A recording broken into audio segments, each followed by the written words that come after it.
Hello and welcome to the Deception Tips podcast, where you will learn amazing cues to detect deceit that will help you read people like never before. I'm your host, Spencer Kaufman. Let's get started. Welcome to episode 24 of the Deception Tips podcast. Last time we spoke about a sign of deception that was something along the lines with symmetricality and symmetrical expressions. We've talked about this a lot over the past few episodes, over the past few months, really. Way back in episode 12 with simultaneous gestures, episode 14 with symmetrical expressions, and episode 16 with symmetrical gestures. Then we also spoke of the left side of the face last week, episode 23.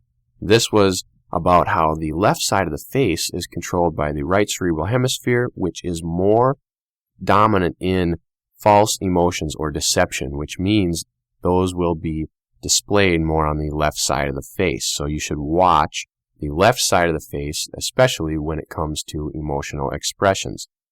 Now keep in mind that these incongruencies and asymmetricality signs will only appear for a split second. They'll be very quick, very brief, and the masking behaviors that come along with them will also be very brief and very short, and then the overcompensation, which leads to the end result of asymmetricality, will also be very brief. So it could all happen within a split second or within a fraction of a second.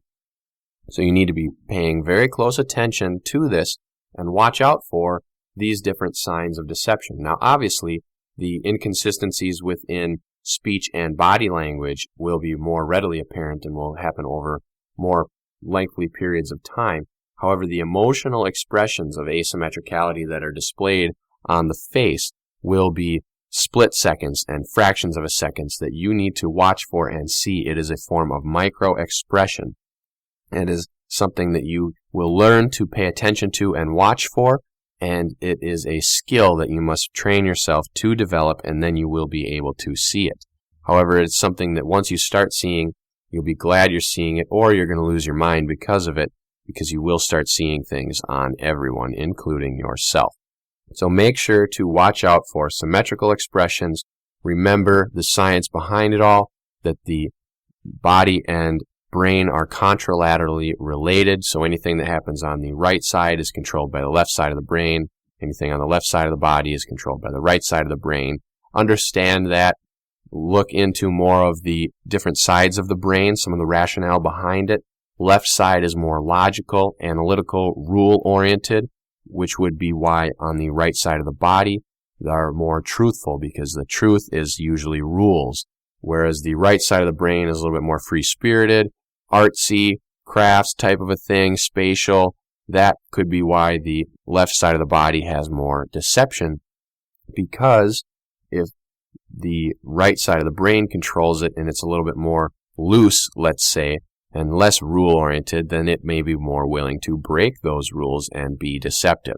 Keep in mind some of that. You can look into it and learn all about the intricacies of the brain and the mind and body and how it all interacts together, science behind it, the rationale, logic, whatever is up your alley to kind of help you understand how this all happens, and that it is, in fact, a science. It is not simply a pseudoscience, as some say. This is really a science. You can see people who are being deceptive. These signs are out there. They are universal, and they are across all humanity. Even if you don't speak their language, you could still see these signs on someone and know whether or not they are being deceptive. So today we are going to talk about another sign of deception. This one you wouldn't really be able to do if you don't know their language, because it involves speaking and it involves certain phrases that people use. So you would have to be able to understand that, but it is still universal and they will use it in other countries. However, the phrases will be different because depending on their culture and the type of language that they use, there will be different variations of the examples that I will give you today. However, the bottom line, the principle will be the same across all cultures and across all races, because like all of these expressions we are talking about, these signs of deception, they are universal and they will happen all over. So here it is, deception tip 24. Liars often overpledge their truthfulness. using honest or anti-lie phrases. Example, to be honest and to tell you the truth. Here it is again. Liars often overpledge their truthfulness using honest or anti-lie phrases. Example, to be honest or to tell you the truth. So this sign has multiple parts, as in all of our signs lately. We're kind of getting into multiple parts. We're starting to incorporate some more clusters, some patterns. We're building on things. We're getting a little bit deeper in what we're doing, which is great because now you have a good repertoire of signs that you can use in your everyday life, in your conversations, and watch people, and you'll see more and more of these as you review them and look at the other resources, the blog, the books, etc.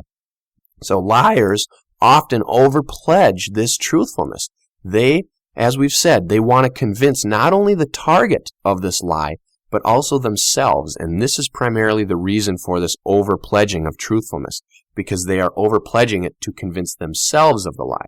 It is their unconscious and conscious battling it out. And this extra overpledging, these examples are used to try to convince the conscious that, hey, it's okay. And the unconscious to get it to let up a little bit. So the conscious and unconscious, as we've talked about many times, they're battling back and forth, and these anti-lie phrases are brought about in part kind of by both. Usually it's one or the other, but these are brought about consciously as a form of emphasis and unconsciously as a form of leakage. So it's kind of a teamwork there, but they each have their own purpose with this agenda. So this is one area where they're kind of, let's just say, in agreement, even though it's really one and the same thing, and I talk about them like they're battling back and forth, but they aren't two different entities. The conscious and the unconscious, it's similar. You understand the picture of it, but this helps give you a good visual of what is going on. So they both bring it out. The unconscious has a purpose of using these as a sign of leakage. The conscious has a purpose of using these as a sign of convincing the unconscious and convincing itself, the conscious, of the lie. So those two examples are something that you'll hear often, and they usually come in certain parts of sentences or phrases, which we will talk all about right after this. Are you loving this podcast? If so, consider writing a review on iTunes, Google, or wherever you're listening. Reviews help others find this podcast so they can learn how to spot lies as well. Honest or anti-lie phrases are in all shapes and forms. The two that I gave you, to be honest and to tell the truth, are some that oftentimes come at the beginning of a sentence or before a phrase. As with most anti-lie or honest phrases, they usually come in the beginning of someone's statement or right before they're about to say something. You may ask a question for their advice. They say, to be honest with you, I'd do this or this. You hear this a lot of times with people who are getting estimates or bids. Someone comes out to your house and they're going to put in a new backsplash, or they're going to send the Roto-Rooter down your pipes and clean things out, and they say, to be honest with you, I'd do it every 6 months. Well, do you really need it every 6 months, or are they doing that just to drum up some more business? Something like that. Or they say, well, to be honest with you, this is going to be real pain. It's going to be a lot more work than you think. Really? That's why I'm hiring it done. So these types of phrases, people use them all the time, and sometimes they use them without thinking about them. Well, most of the time they use it without thinking about it. It's kind of a habit. It slips out almost. But the conscious and the unconscious know what they're doing. But the person's front, their thought process in mind, they're not consciously thinking about using these phrases. They're just kind of coming forward in their normal conversation, and they think it's normal, but really it's not. They're normal in the fact that we hear them a lot, but they're abnormal in the fact that they always have some other form of meaning. There's kind of an ulterior thing going on there. When someone says, to be honest, I'd do this, this, and this. Okay, well, what if you're dishonest? Then what would you do? Things like that. It doesn't really make any sense. And when people say that all the time, if I say, to be honest with you, I'd do this. Okay, so to be honest, does that mean you normally lie? You're normally lying all the time, but this time you're giving me some honest advice because you said to be honest. So this time you're giving me an honest advice, but normally all the advice you give me is a lie? Okay, that's nice to know. See ya. So those types of things, they can backfire on people if people think about them. And when I point that out, you realize how stupid it is to say something like that. So if you're one of those people that says that, maybe start considering that. That could be why you might not be getting through to people. Who knows? But consider that. Another one people use all the time is, I'm not going to lie. That was pretty awesome. Or, I'm not going to lie, I'd do it like this. Or I'm not going to lie, that was some really good pie. You know, they might use that type of an intro statement. And that, again, okay, so you say you're not going to lie. So normally you lie then. That's what that means. So normally you lie and you give me a false answer, but today you said you're not going to lie and you gave me a truth. I understand how it works. So they're kind of rationale that doesn't make sense, and they use that as an emphasis. They're over-pledging their truthfulness. They are saying this to try to reinforce that what they're saying is true. They want it reiterated. It's kind of like when we talked about the contractions, when they split apart a contraction. We talked about this way back in episode 5. When people say, I did not. Remember, we brought up Clinton, famous one. He's come up numerous times in these episodes. I did not.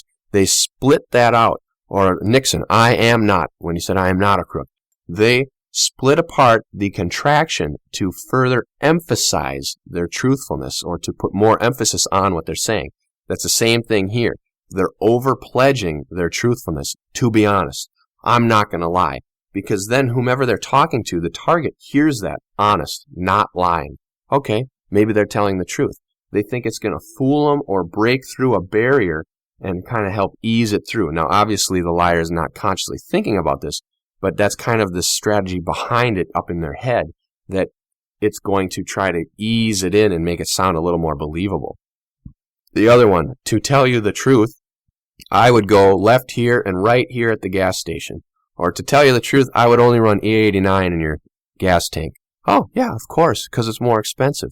Or whatever the case may be. When people use those types of statements, to be honest, I'm not going to lie, to tell you the truth, or a whole slew of other ones that re-emphasize what they're going to say and that put further emphasis that, hey, I'm telling the truth. Others are like, I'm only going to say this once. Things like that. That's a little different track. It's not quite the overemphasis or pledging truthfulness that we're talking about here, but that's another one that you can be aware of, and we're going to talk about it in a future episode, so keep listening because we'll get to it. But when people say that, I'm only going to say this once, or listen up because this is important, or things like that. Okay, really? Listen up, this is important, meaning everything else you said was not important. I understand. Stuff like that, so you can think about those introductory phrases that people use before they say a statement. Most of them can be thrown out because they're garbage. It's something that is used to add value and emphasis, but it's false value and false emphasis because most of the time they're unimportant, they're trivial, they're meaningless. They're only done to try to add hype to the situation so that they will be more believed. And it's also not only that they will be more believed by other people, it's also to convince themselves of the lie, as we have said many times before. They say this, to be honest. Well, to be honest, and then maybe they follow it with a lie, but they said to be honest to try to convince themselves that that isn't a lie that's following. People always want to convince other people and themselves of the lie because there's always some tension, there's always a battle. Lying is a tough deal unless people are just naturally good at it, in which case we say that they have some sort of psychological disorder, usually psychopathic or sociopathic individuals, other types of narcissistic perhaps, or different alter ego personality type disorders that make them really good at lying, or they don't feel any emotion when they lie. And in this case, none of these signs would really apply to them anyway, so it's not valid. But people always try to convince other people of their lies. Otherwise, they wouldn't be lying. There'd be nobody to convince. There'd be no reason for them to do it. So watch out for these over-pledging statements and these statements that happen. Look for the inconsistency with it. To be honest, oh, okay, so this time you're honest, or I'm not going to lie. Okay, so this time you're not going to lie, but normally you lie. You know, point out those kind of duh moments and those stupid things that could be when you start to think about it logically, and you'll realize that a lot of these introductory statements don't make sense, which means that what comes after could be a lie, or what they've said before is a lie. Now, it's up to you to look for other signs of deception and patterns of behavior to determine if what they are going to say next is a lie, or if what they said before was a lie. That's where you need to use your other repertoire of skills and signs of deception and body language, things that you've learned, to pick apart what they're doing and see where the truth is and where the lie is. And if you do that, you'll be well on your way to detecting deception. So I want to thank you for tuning in this week to the Deception Tips podcast. I encourage you to share it with your friends, subscribe to the feed, check out the Deception Tips blog, and take a look at the books I have available. And as always, tune in next week for a new Deception Tip.